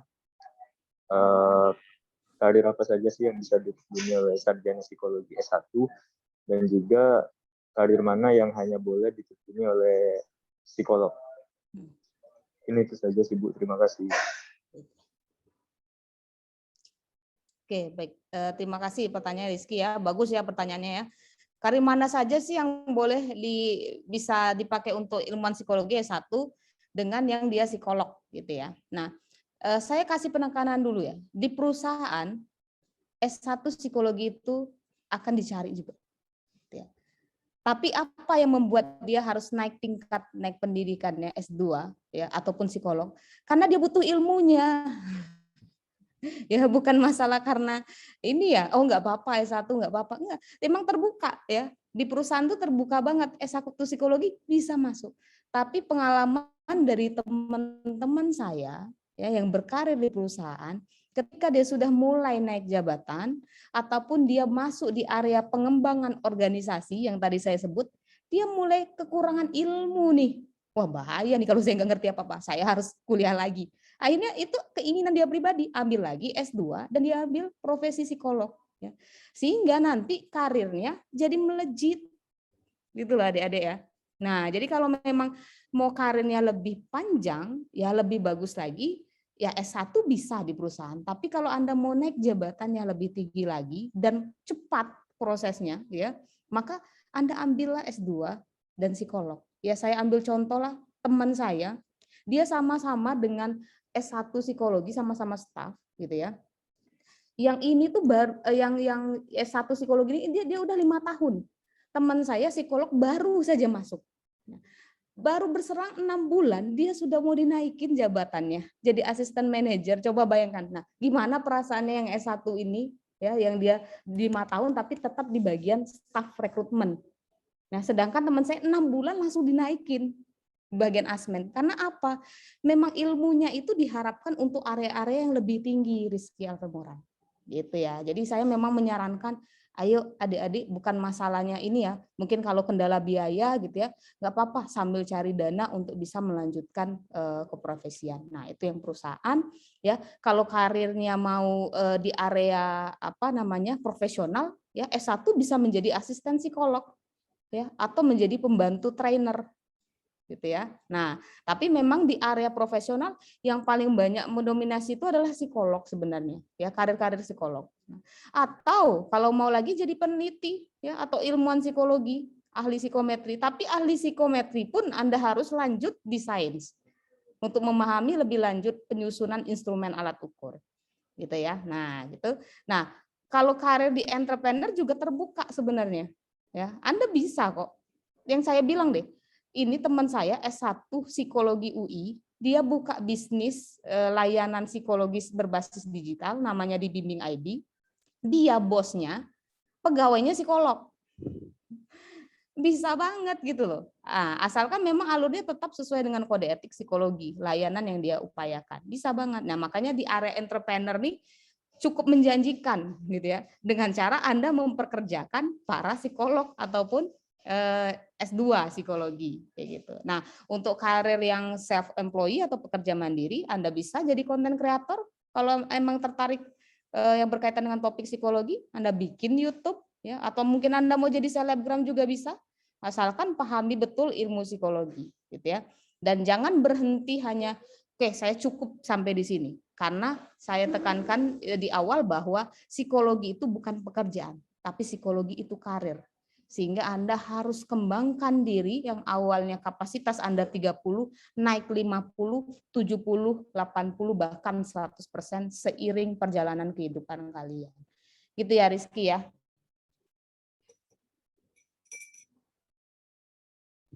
Baik Bu, terima kasih banyak.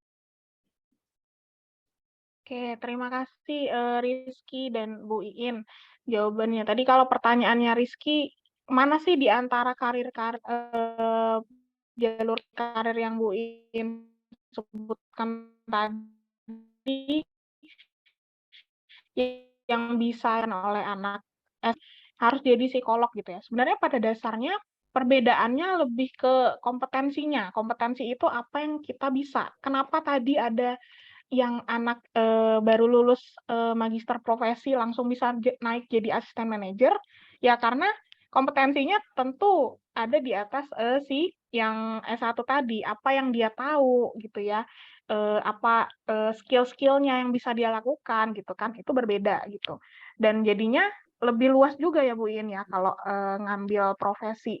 Jadi kayak seperti interpretasi alat tes gitu. Mungkin kalau yang S1 cuman bisa memberikan psikotesnya, ngasih instruksi atau scoring, yang psikolog inilah yang bisa interpretasi ini hasilnya artinya apa gitu. Makanya jadinya lebih apa ya, lebih luas lah kompetensinya gitu. Oke, terima kasih. Nah, Rizky dan Bu Iin. Nah, kita lanjutkan lagi nih Bu. Di chat ini ada, ini namanya peserta, tidak ada namanya. Izin bertanya, apa benar sekarang sesuai UU kalau S1 psikologi itu ada koasnya? Jadi seperti dokter gitu. Nah, berkaitan dengan itu ada pertanyaan juga dari Dwi Faza, apakah dalam spesialisasi psikolog klinis itu ada subspesialisnya juga seperti kedokteran tadi? Gitu. Oke, Silakan baik. Bu Iin. Ya, terima kasih. Ini saya kurang tahu juga ya, dapat informasinya dari mana bahwa psikologi itu ada koasnya gitu ya untuk ini S1-nya atau apanya nih profesinya ya, profesi psikolognya atau S1 psikologinya, SPSI-nya ya. Oke. SPSI-nya. Nah, untuk saat ini mungkin saya belum berani ya untuk menjawab ya. Takutnya ini akan menjadi apa namanya? Anda menangkapnya mungkin bisa jadi ada yang menangkapnya mungkin secara menyeluruh, ada yang setengah-setengah, akhirnya jadi informasi yang kurang tepat gitu ya. Saya belum berani menyatakannya karena saya bukan yang membuat kebijakannya begitu ya Bu Anissa ya. Jadi kita mohon untuk menunggu karena juga HIMSI ini sebenarnya sebagai perpanjangan tangan ya. Ketika kita dari atas sudah menggodok sedemikian rupa, kami berusaha untuk memberikan sosialisasi kepada teman-teman ya. Mau masalah itu ada koas atau tidaknya, intinya dalam psikologi itu punya praktek pasti. Ya, Anda harus melakukan praktek juga ya. Koas itu kan sama jatuhnya juga dengan praktek. Nah, di S1 juga ada prakteknya. Ya, sekarang pun ada praktek kerja lapangan ya. Anda harus memang benar-benar terjun. Karena apa? Psikologi itu sebenarnya arah karir profesional. Profesional itu, profesi itu melibatkan keahlian dan keterampilan. Kalau nggak pakai praktek, gimana mau ahli, gimana mau terampil gitu loh. Ya, jadi jangan takut, oh nanti bakal ada koas, bakal ada praktek dan lain sebagainya. Memang harus ada, karena jalur karir kita ini adalah profesional atau profesi yang melibatkan itu tadi, keahlian dan keterampilan yang tidak hanya cuma sebatas harus paham teorinya aja, enggak, tapi dilakukan. Ya, memang harus dilatih namanya ya, dilatih dan dikembangkan. Gitu, Bu Anissa. Terus juga izin bertanya, apakah dalam spesialisasi psikolog klinis ada subspesialis seperti kedokteran gitu ya? Oke. Ini ya. Jadi sebenarnya saya mau menekankan dulu ya bahwa nantinya ya kita ini, saya, Bu Anissa, Bu Desi ya, itu adalah psikolog umum. Ya. Walaupun kami punya peminatan dan belajarnya Bu Anissa di pendidikan, saya belajar di psikologi, Bu Desi belajar di pendidikan, ya tetap sebagai psikolog umum, tapi dengan peminatan. Ya, jadi saya psikolog umum dengan minat industri dan organisasi. Artinya saya belum dikatakan kompeten dalam industri dan organisasi, tapi saya tertarik untuk itu. Ya, nah nantinya akan dipecah spesialisasinya, ya. Mau di klinis ya tenaga kesehatan atau di pendidikan dan organisasi. Nah, nanti itu ada arahnya. Nah, nanti klinis ada pecahannya lagi enggak? Ya. Ada pecahannya lagi atau enggak? Nah, itu juga nanti tergantung. Ini biasanya masih dalam area peminatan ya. Karena area klinis itu juga cukup luas gitu loh. Ya, pembelajarannya juga cukup luas. Nah, sama halnya juga dengan PIO ya. PIO itu enggak selamanya di perusahaan. PIO juga bahas tentang bisnis ya, pengembangan usaha ya, terus perilaku konsumen. Klinis juga sama ya. Ya, membahas tentang isu klinis anak, klinis dewasa dan lain-lain. Tapi secara jalur pendidikannya itu memang belum ada gitu loh ya. Nah, jadi kita masih disebut sebagai psikolog umum nanti kalau misalnya ketika ini sudah digodok dengan jelas gitu ya. Jadi psikolog klinis itu ada juga subpeminatan lebih tepatnya, bukan subspesialis tapi subpeminatannya gitu. Begitu Bu Anissa.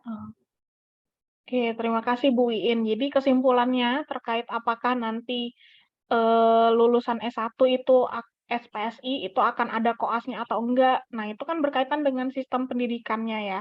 Nah, itu kami belum bisa menjawab karena masih dirundingkan, teman-teman. Masih belum ada keputusan yang final ya, Bu Iin ya. Dari HIMSI, dari universitas-universitas yang mengadakan gitu ya. Jadi silakan ditunggu saja infonya.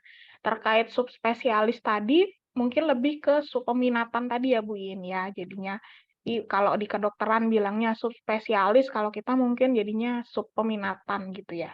Oke, terus kemudian ada pertanyaan lanjutan Bu dari peserta. Kalau di UIN kan ada jurusannya psikologi Islam. Nah, itu prospeknya akan sama nggak Bu dengan jurusan psikologi aja gitu, psikologi yang umum tadi? Oke. Nah, ini lingkup kerjanya juga sama sebenarnya Bu Anissa ya. Nah, saya ada psikolog yang memang dia jalurnya ada psikologi Islam gitu ya. Kalau nggak salah Mbak Cut Novil ya, dia psikologinya psikologi Islam dan dia berkarir di mana saja sebagai psikolog ya. Menariknya lagi yang psikolog Islam ini dia punya keahlian tertentu, mungkin secara konseling pendekatannya pendekatan Islami gitu ya. Nah, misalnya ketika kaitan dengan perusahaan, mungkin dia akan memasuki perusahaan-perusahaan yang dia nuansanya nuansa religius ataupun keagamaan kayak gitu. Jadi memang ini lebih kepada apa namanya, biasanya kalau Islam ini dia pendekatannya ya, pendekatan yang dipakai dalam pembelajarannya gitu ya. Nanti jadi teman-teman intinya sama aja ya, Anda bisa berkarir di mana saja. Ya, hanya saja kalau Islam ini ya pendekatannya mungkin dia lebih banyak pakai pendekatan Islami. Begitu, Bu Anissa. Oke, jadi kalau yang psikolog, walaupun masuknya S1 psikologi Islam, tetap ilmu yang diajarkan sama adik-adik, kayak belajar kepribadian, belajar asesmen dan lain sebagainya masih sama, cuman ada tambahan pendekatan dari Islam gitu ya. Mungkin sharing juga, kebetulan saya dengan Bu Iin juga dulu S1-nya dari Universitas Islam ya Bu ya. Kalau saya pribadi dulu dari kampus saya itu memang ada pelajaran tambahan psikologi Islam. Jadi memang tentang ilmu psikologi itu dikaitkan dengan ajaran agama Islam. Tapi tetap ajaran psikologi lainnya sama gitu, tetap diajarkan. Jadinya tetap sama, prospek kerjanya bisa dimanapun, hanya saja berbeda di pendekatannya aja sama pilihan, mungkin pilihan tempat kerjanya mungkin ya Bu ya. Gitu, kalau memang kita berminat ke arah situ. Oke, terima kasih. Menarik itu pertanyaannya ya. Oke, kita lanjutkan ke pertanyaan selanjutnya. Nah, ini dari Fatimah Azahra. Izin bertanya, sekarang kan spesialisasi psikolog itu ada banyak. Nah, gimana nih caranya menentukan bahwa saya lebih cocok atau lebih mampu di spesialisasi tertentu gitu? Gimana, Bu Iin? Oke, Silahkan. baik. Terima kasih Fatimah Zahra. Ini menarik juga nih ya pertanyaannya ya. Oke, bagaimana menentukan kita tuh cocoknya di minat yang mana? Ini minat dulu ya, minat yang mana gitu ya. Nah, Anda terlebih dahulu harus mengenal dulu siapa diri Anda. Ya. Siapa diri saya, apa area kekuatan saya, apa area yang perlu dikembangkan dari diri saya. Ya. Nah, psikologi itu memang dalam kuliah awal S1 psikologi ya, biasanya semester-semester awal, Anda tuh diajarkan dulu untuk mengenal diri sendiri. Saya nih siapa? Nah, ini plusnya kalau Anda masuk psikologi. Anda akan semakin mengenal selama ini saya tuh nggak banyak berinteraksi dengan diri sendiri. Setelah masuk psikologi, ternyata oh saya begini, oh saya baru sadar saya begini. Ya, jadi pahami dulu ya. Nah, ini kayaknya Fatimah Zahra ini mahasiswa kita ya Bu Anissa ya. Nah, di area pengembangan diri itu kan ada mata kuliah pengembangan diri itu ya. Itu dibuka lagi ya. Jangan cuma sekedar selesai begitu saja gitu ya. Nah, coba Anda refleksikan diri Anda gitu ya. Anda bahkan kalau perlu tulis ya, oh saya mampunya ini, saya mampunya ini gitu ya. Kalaupun Anda nggak bisa mengenal diri Anda secara komprehensif, Anda juga bisa bertanya ke orang lain. Tapi bertanyalah kepada orang-orang yang dipercaya, sehingga area yang tidak ada sadari dalam diri Anda bisa ketahui lebih luas. Nah, itu yang pertama, pahami tentang diri Anda, dan baru pahami tentang prospek karir psikologi. Baru Anda tahu, oh saya ini sebenarnya nggak terlalu suka berhadapan dengan orang gitu ya. Tapi itu saya senang mengamati tentang orang. Saya tuh pingin tahu menjawab ya terkait perilaku manusia. Oh, kayaknya saya ini cocok nih jadi peneliti, ya. Saya cocok juga nih jadi ahli psikometri, gitu ya. Nah, cocok juga jadi penulis. Nah, jadi teman-teman lihat dulu area kerjanya, gitu ya, area karirnya, dan juga lihat bagaimana kemampuan diri yang Anda punya, baik area kekuatan maupun pengembangan diri Anda. Begitu, Bu Anissa.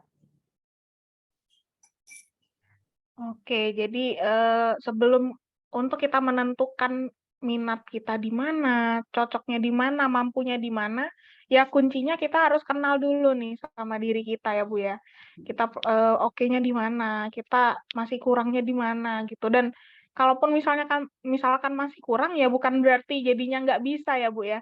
Oh berarti itu yang perlu dikembangkan karena nanti dikaitkan lagi dengan mana nih prospek karir yang kita suka gitu ya. Kita suka ngitung-ngitung kah? Kalau ngitung-ngitung mungkin bisa ke psikometri atau statistik atau pembuatan alat tes gitu ya.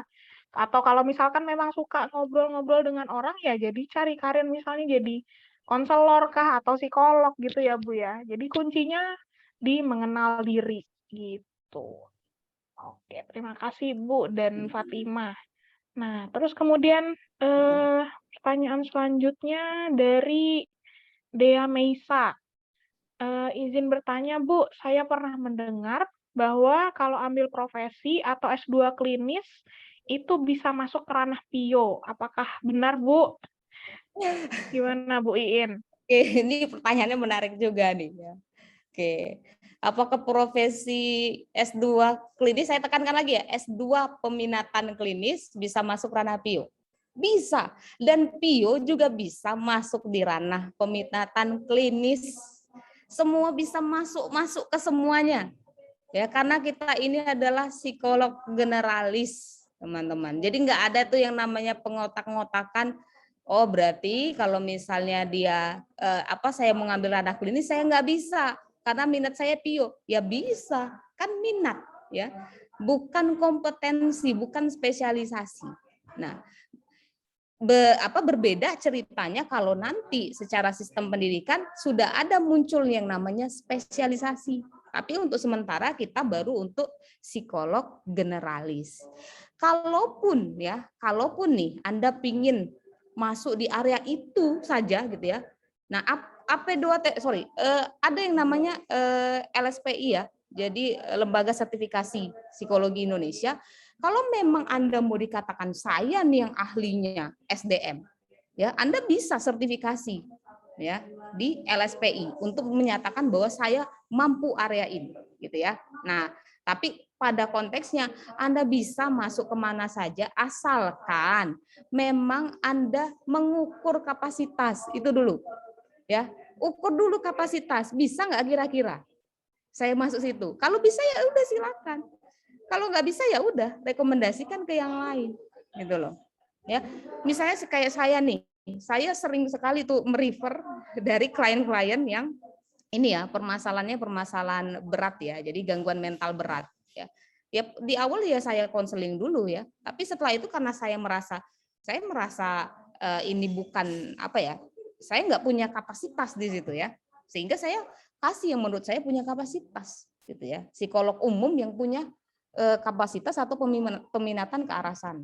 Nah, jadi intinya kita sangat fleksibel, bisa kemana-mana area, mau klinis silakan, PIO silakan, pendidikan silakan, sosial silakan, tapi lihat lagi kapasitas masing-masing, apakah saya mau dan mampu melakukannya. Itu Bu Anissa. Oke, jadi ini ya Bu ya, kuncinya tetap mengenal diri, mengenal kapasitas diri tadi ya. Bisa kemana-mana, tapi kita mesti istilahnya tahu nih, kita sampai mana sih kapasitasnya, kita mampu nggak menangani. Karena kalau psikologi itu kan klien datang dengan segudang masalahnya. Kalau misalkan kita coba-coba, jadinya ya kasihan kliennya gitu ya. Jadi kita silahkan kenali kapasitas diri kita, barulah kita bisa menentukan kita bisa nggak nih masuk ke ranah itu gitu ya. Oke, nah terus kemudian ada satu pertanyaan lagi nih Bu. Kalau psikolog PIO itu kan biasanya dikaitkan dengan menjadi HRD di perusahaan. Nah di sini kan Ibu Iin sebagai psikolog PIO, terus jadi entrepreneur juga gitu ya. Gimana nih penerapan ilmu Ibu sebagai psikolog PIO di usaha Ibu? Bagaimana penerapan ilmu PIO di usaha saya? Banyak sekali. Ya, saya nggak mau bilang ini menjadi pusing ya, tapi menjadi tantangan. Karena apa? Kita tuh mengelola manusia. Kita punya orang yang menjadi tanggung jawab kita supaya dia bisa bekerja secara efektif. Dan tiap orang itu isi kepalanya beda-beda, ya. Sehingga hanya sekedar area HRD pun juga tidak cukup, gitu ya. Ya. Nah, mungkin saya harus membuat suatu program-program tertentu yang membuat mereka efektif untuk bekerja. Ya, mulai dari sistem operasionalnya, kerjanya harus bagaimana? Ya, kita susun di PIO dipelajari. Ya, memanajemeni kinerja orang. Ya, emang kerja tuh nggak dimanajemeni, harus dimanajemeni dengan baik. Di PIO dipelajari itu. ya, manajemen cara kerja supaya efektif, ya. Termasuk juga di konteks bisnis ini yang pernah saya lakukan, saya pernah konseling, ya. Hampir tiap bulan ada aja masalahnya ya. Ya, saya konseling dulu nih bawahan-bawahan saya, ya. Rekrutmen seleksi, ya. Terus juga menyusun reward apa nih yang bisa memotivasi, ya. Kemudian menyusun iklim kerja apa nih yang membuat mereka menjadi lebih menyenangkan, lebih happy kerja di tempat bisnis saya. Termasuk juga yang paling besar adalah memahami lingkungan di luar bisnis saya. Itu ilmu psikologi sangat dipakai, ya. Gimana kita memahami perilaku manusia di luar sana supaya mereka bisa tertarik masuk ke area bisnis kita. Itu sebenarnya sulit ya, tapi tantangan sebenarnya, ya. Perilaku konsumen, mereka tuh sebenarnya suka apa, ya. Secara proses mentalnya bagaimana? Kita stimulasi supaya dia mau beli produk dan jasa kita. Dan itu dipelajari dalam PIO, ya. Perilaku konsumen dipelajari dari PIO, ya. Termasuk juga mengembangkan organisasi dipelajari dalam PIO. Melihat perubahan di luar lingkungan bisnis dipelajari dalam PIO. Wah, jadi saya merasa wah, ngambil PIO ini sangat cocok banget untuk bisa bangun bisnis, ya. Tapi ingat, orang PIO, ya, tidak cukup hanya bekerja sendiri dalam membangun bisnis. Dia perlu kolaborasi dengan bidang ilmu lain, ya. Jujur, saya butuh kolaborasi dengan orang manajemen bisnis. Makanya, ya, satu tim bisnis saya ini keluarga saya sendiri dengan latar belakang pendidikan yang berbeda-beda, ya. Ada agrobisnis, ya. Ada memang yang bagian manajemen keuangan, ya. Nah, ada yang bagian peraturan hukum, ya, dia paham gitu ya, dan ada yang paham tentang psikologi. Nah, disitulah dengan adanya kolaborasi Anda bisa membangun bisnis yang settle, yang kuat, ya. Jadi jangan beranggapan bahwa PIO bisa bangun bisnis sendiri, enggak. Dia butuh kolaborasi. Itu ya Bu Anissa ya. Oke, jadi kalau dari Bu Iin selaku yang punya usaha, sebenarnya lebih asik dan tapi lebih menantang juga ya Bu ya. Karena kalau misalkan di perusahaan itu playground-nya itu punya orang gitu ya. Kalau yang punya usaha seperti Bu Iin yang entrepreneur, playground-nya itu punya kita sendiri. Untung ruginya kita yang menanggung gitu ya jadinya. Nah, jadi kalau psikolog PIO itu ya tentu ke sistemnya, sistem kerjanya. Jadi nggak cuma rekrutmen seleksi karyawannya aja, tapi juga berperan memanajemen sistemnya. Gimana sih alur kerja karyawan, sampai tadi marketingnya juga ya Bu ya, strategi marketingnya. Oke, nah ini salah satu contoh ilmu psikologi itu bisa diterapkan di mana-mana teman-teman, sama ada manusia gitu ya. Oke, terima kasih Bu Iin untuk insight-nya. Nah, ini saking asiknya ngobrol-ngobrol, ini nggak terasa udah hampir jam setengah 12 ya Bu ya. Kalau dari Bu Iin, gimana nih Bu, mau ditampung lagi beberapa pertanyaan atau gimana? Oke, ini masih banyak lagi pertanyaannya atau udah habis? Kalau dari chat sejauh ini udah kejawab semua sih Bu. Ya. Kayaknya ini karena sudah, kalau secara di agendanya sampai jam 11 ya Bu Anissa ya. Oke. Kalaupun ada pertanyaan lebih lanjut, kami sangat terbuka ya kalau ingin bertanya ya. Anda bisa email HIMSI, boleh loh HIMSI ya. jambi@himsi.org.id ya. Kalau mau ada pertanyaan banyak hal ya. Nah, karena yang baca saya juga ya, Sekretaris HIMSI. Oke. Ya, dengan yang lain, pengurus-pengurus yang lain tentunya gitu. Oke, kalau gitu mungkin untuk teman-teman mungkin yang masih punya pertanyaan nanti silakan tadi ya menghubungi email yang Bu In sebutkan. Karena ya karena ada keterbatasan waktu dari kita juga, tapi dari materi hari ini, dari obrolan hari ini, saya harapannya dari teman-teman mungkin yang SMA sudah lebih kebayang nih psikologi itu sebenarnya belajarnya apa, nanti bakal jadi apa. Jadi bisa membantu teman-teman juga saat menentukan jurusan yang sebentar lagi ya, 4 bulan lagi teman-teman. Terus juga dari mahasiswa juga yang mau lulus atau mahasiswa-mahasiswa baru yang baru masuk di semester ini, semoga bisa lebih kebayang ke depannya nanti mau ambil jalur karir yang mana gitu ya. Jadi bisa menyesuaikan usaha lah gitu ya. Oke, terima kasih banyak sekali lagi buat Bu Iin dan dari teman-teman pertanyaan-pertanyaannya itu menarik-menarik ya. Oke, kalau gitu mungkin dari saya ucapkan saya tutup mungkin ya kalau dari saya kembalikan ke MC. Silakan Jenny. Baik, terima kasih Bu Iin dan juga Bu Anissa. Tadi kita sudah sama-sama mendengarkan bincang-bincang santai kita pada kesempatan kali ini. Terima kasih banyak kepada narasumber dan juga moderator yang telah menyuguhkan segudang informasi yang tentunya menambah pemahaman baru bagi kita semua. Pastinya tadi sangat menarik sekali, banyak pertanyaan yang masuk, juga materi-materi yang diberikan sangat-sangat jelas seperti itu. Nah, kemudian jangan lupa nih teman-teman semuanya untuk dapat bergabung kembali ke dalam bincang santai kita berikutnya. Itu agendanya ada di Sabtu depan dengan narasumber yang tak kalah luar biasa. Minggu depan kita akan mengangkat tema mengenai penggunaan gawai pada anak usia dini bersama Ibu Firma Nata MC Psikolog. Nah, baik dengan berakhirnya sesi kita pada kali ini, maka berakhir sudah acara kita. Terima kasih sekali atas partisipasinya. Kemudian atas segala kesalahan-kesalahan mungkin tadi di awal sempat terjadi, kami dari pihak panitia mohon maaf atas kesalahan dan penyambutan tersebut. Baik, itu saja teman-teman hadirin sekalian. Terima kasih atas kehadirannya. Saya tutup acara ini dengan ucapan alhamdulillahirabbil alamin. Wassalamualaikum warahmatullahi wabarakatuh. Waalaikumsalam warahmatullahi wabarakatuh. Bu Jenny ada presensinya, Bu Jenny? Oh iya, teman-teman, ada presensinya nanti akan dikirimkan melalui kolom chat. Teman-teman bisa presensi terlebih dahulu. Sebentar.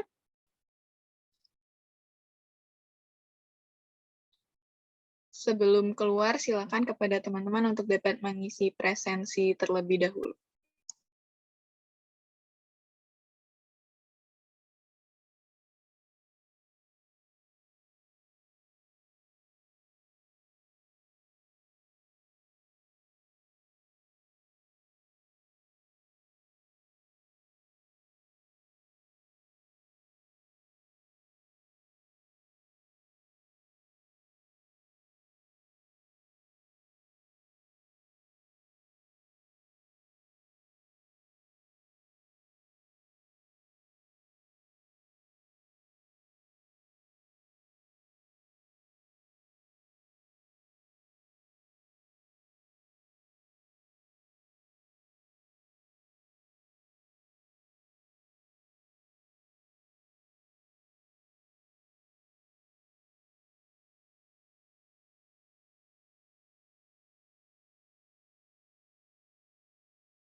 Baik, teman-teman, mungkin boleh dipersilakan untuk mengisi presensi terlebih dahulu, baru meninggalkan ruang Zoom kita pada kesempatan kali ini.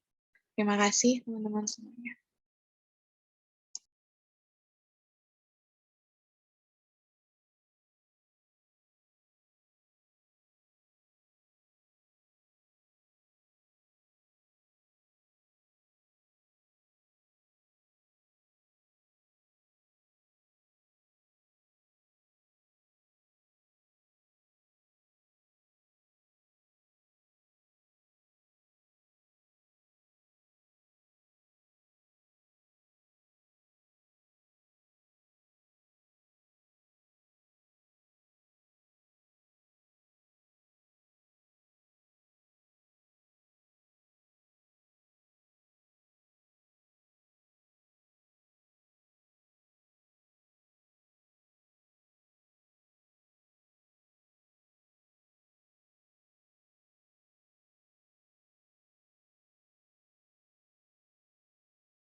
Bu Ica, makasih ya Bu Ica ya.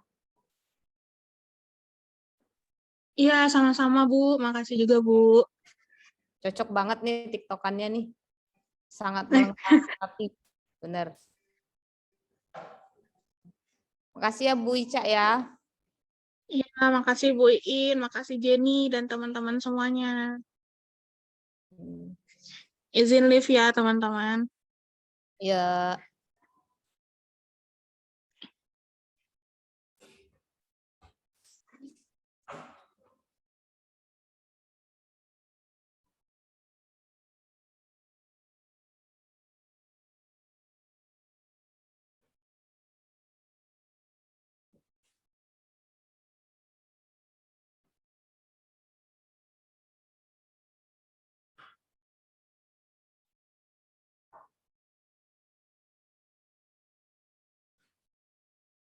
Acara yang HMJ sudah selesai ya?